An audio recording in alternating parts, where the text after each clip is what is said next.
PC. George, ഈ Coimbatore bomb സ്ഫോടന കേസിൽ അറസ്റ്റിലായ 4 പ്രതികൾക്കും ISIS-മായി ബന്ധം ഉള്ളവരാണ്, അല്ലെങ്കിൽ കൃത്യമായ ബന്ധമുണ്ട് എന്ന് തന്നെയാണ് NIA സ്ഥിരീകരിച്ചിരിക്കുന്നത്. എങ്ങനെ കാണുന്നു ഈ ഒരു സാഹചര്യത്തെ താങ്കൾ? അതായത് ഇത് വളരെ നിർഭാഗ്യകരമായ സംഭവമാണ്. കേരളത്തിലെ ഇന്ത്യയിലെ മുസ്ലിം സമൂഹം ഒരിക്കലും തീവ്രവാദികളല്ല. പക്ഷെ മുസ്ലിം സമൂഹത്തിലെ ഒരു ചെറിയ വിഭാഗം വഴിതെറ്റി തീവ്രവാദത്തിൽ പോയിരിക്കുകയാണ്. അത് എല്ലാ മേഖലയിലും അവരുടെ ഉത്സുക പ്രവർത്തനങ്ങളും ഗുണ്ടായിസവും ഉണ്ടെന്നുള്ളതാണ് സങ്കടകരമായ കാര്യം. അതായത് നല്ല മുസ്ലിങ്ങളെ കൂടി പേരുദോഷം, അതായത് ഇന്ത്യയിലെ മുസ്ലിങ്ങളെ മുഴുവൻ മോശമാക്കാനാണ് ഈ ഒരു ചെറിയ വിഭാഗം IS ഭീകരന്മാരുടെ പ്രവർത്തനം കൊണ്ട് നടക്കുന്നു എന്നുള്ളതാണ് ദുഃഖം. എത്രയോ മുസ്ലിം സഹോദരങ്ങൾ എന്നോട് ദുഃഖം പറയാൻ, സങ്കടം പറയാറുണ്ടെന്നാണ്. എന്ത് ചെയ്യും ഇവന്മാര്? അപ്പൊ ചെയ്യാവുന്ന എന്താന്ന് വെച്ചാൽ ഇവന്മാരൊക്കെ ശക്തമായ നടപടി, നിയമം അവിടെ ചെയ്യണം. ഇവനൊന്നും വിടാൻ പാടില്ല. ഇവന് കോയമ്പത്തൂർ ബോംബ് സ്ഫോടനം നിസ്സാര കാര്യമാണോ? മനുഷ്യജീവൻ നഷ്ടപ്പെടുന്നതിനെ പറ്റി ചിന്തിക്കണ്ടേ? സ്വത്ത് നഷ്ടപ്പെടുന്നവർ ചിന്തിക്കണ്ടേ? രാജ്യം നശിക്കുന്നവർ ചിന്തിക്കണ്ടേ? വിഘടനവാദത്തിന്റെ ഭാഗമല്ലേ ഇതൊക്കെ? ഇവൻ ഒരെണ്ണത്തെ പോലും വെറുതെ വിടാൻ പാടാണ്. NIA ശക്തമായി ഇടപെടണം. ഇവനെയൊക്കെ നിയമത്തിൽ കൊണ്ടുവരണം, നിയമപരമായി ശിക്ഷിക്കണം. ഈയിടെ ഒരു കോടതി 15 എണ്ണത്തിന് തൂക്കാൻ വിധിച്ചു. എനിക്ക് വലിയ സങ്കടം. 15 മനുഷ്യജീവനാണ് ദൈവം നഷ്ടപ്പെടാൻ പോകുന്നത്. പക്ഷെ നിയമം നോക്കുമ്പോൾ അവർ തൂക്കിക്കൊലയ്ക്ക് അർഹരാണ്.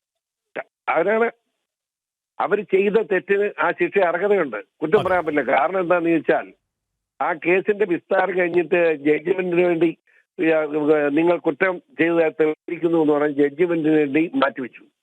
അപ്പൊ അന്ന് പത്രം വായിച്ചിട്ട് ഞങ്ങൾ എല്ലാവരും കൂടി ഇരിക്കുമ്പോൾ സംസാരിച്ചപ്പം ഞാൻ പറഞ്ഞു, ഇതിൽ 8 പേരെ തൂക്കാൻ വിധിക്കാനുള്ള സാധ്യത ഞാൻ കാണുന്നതെന്ന്.